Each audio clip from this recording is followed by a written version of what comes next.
who has been following Burma since 2007, and he wants to share his memory of Zayabo mainly and Go Jimmy.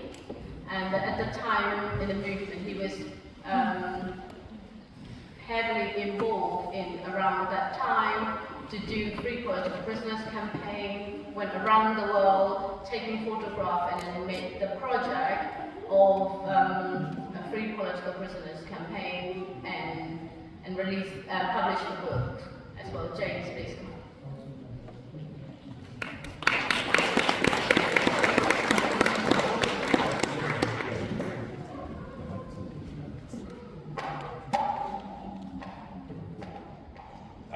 To excuse me, I'm a little unaccustomed to public speaking, having spent most of my years involved in Burma working behind the camera lens, undercover with the VJs. And I've known many of you here today for a long, long time, worked with a couple of you.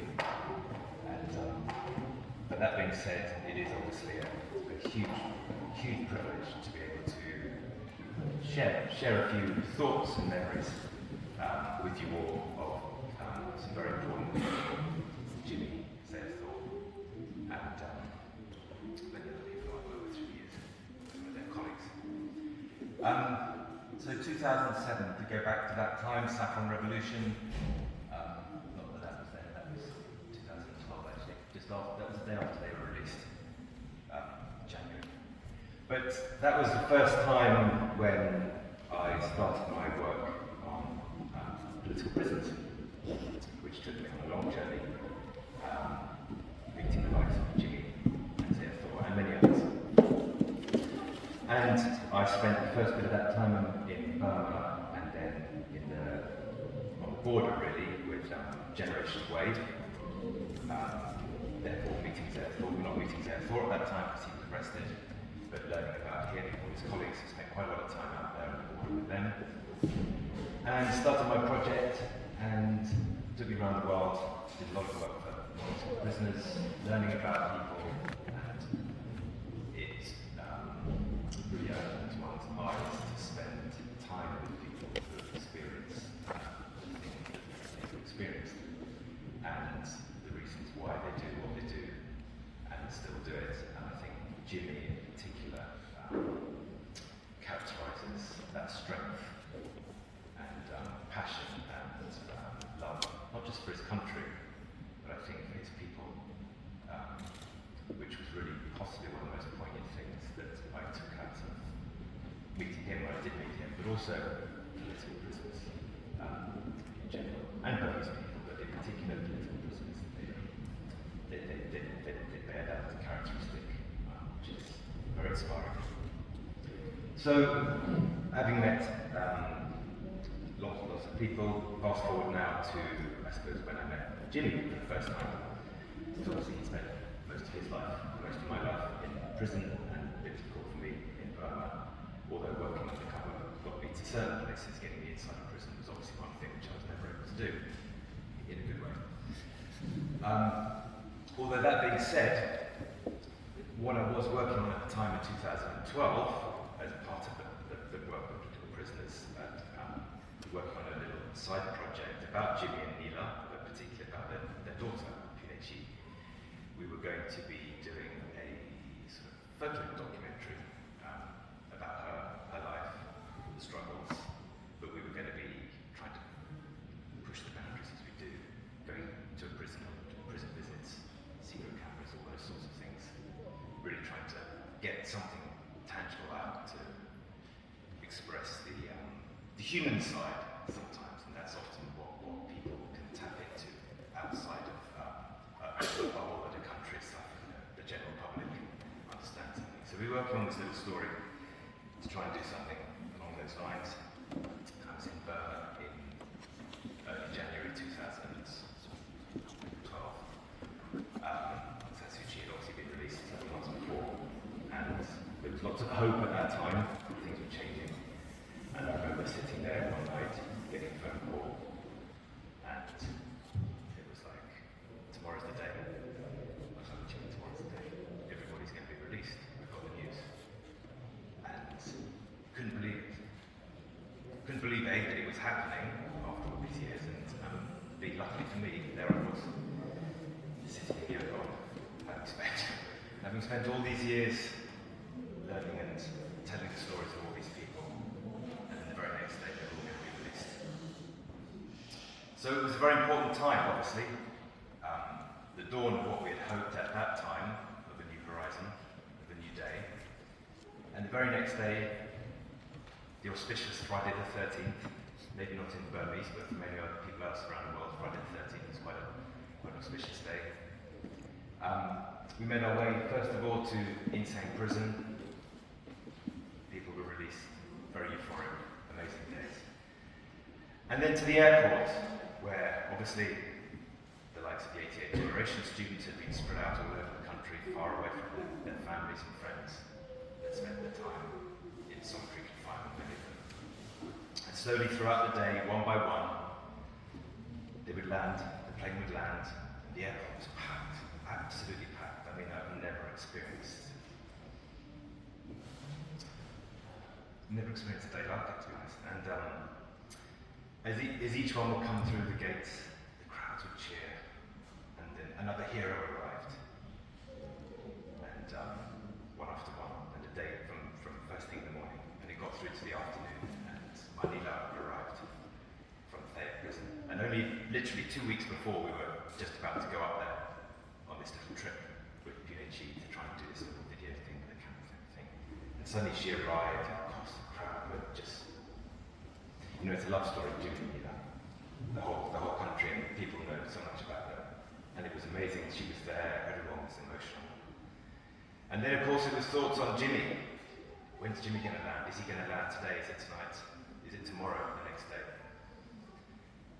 And then word got around that, he was on his way. He got on the plane in Tangi. And I think it was late in the evening, he was probably one of the last to arrive.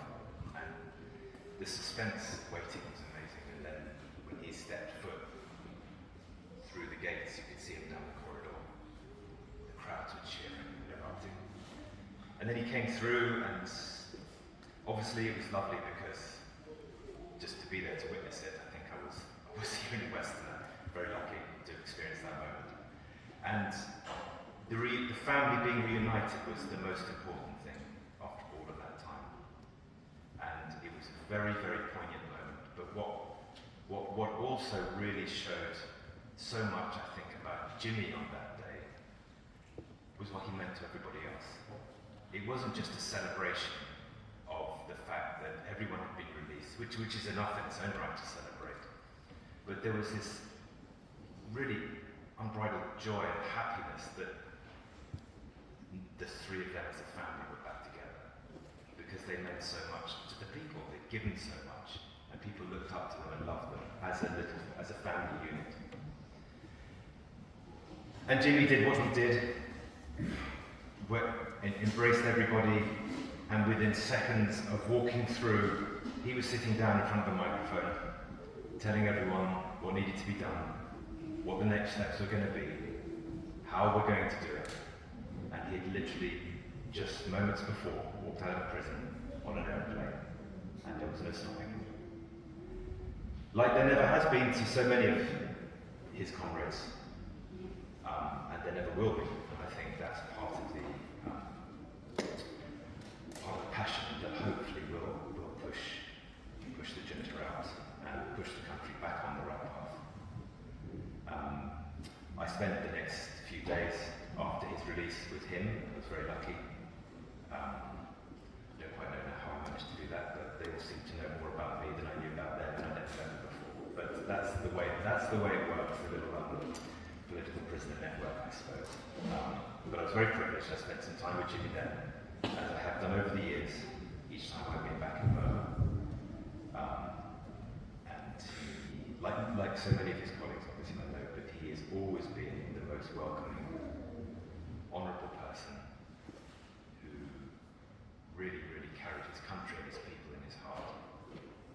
And I think it's a real testament to everybody in Burma to have someone like that who you can look up to. And I think it's a light we must keep lit for him and the others who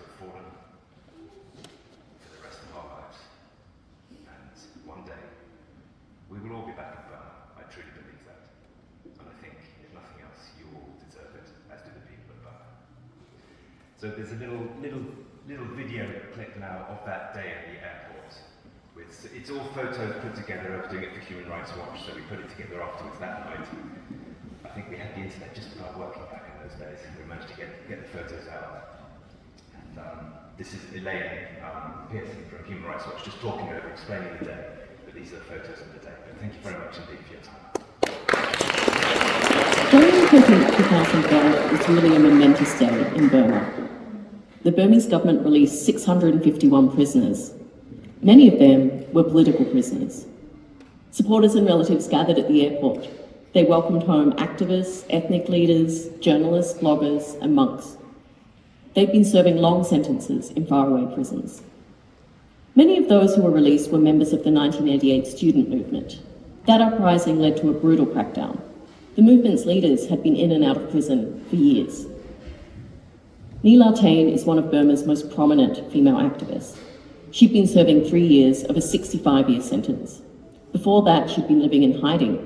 She had to leave her 4-month-old daughter behind. But here she is now with her daughter, who's 5. Soon after, she got confirmation that her husband, Ko Jimmy, was also being released. When he arrived at the airport, the crowd just erupted with emotion. It was the first time that the family was all together since the daughter was an infant. Ko Jimmy spoke to the media about political reform in Burma.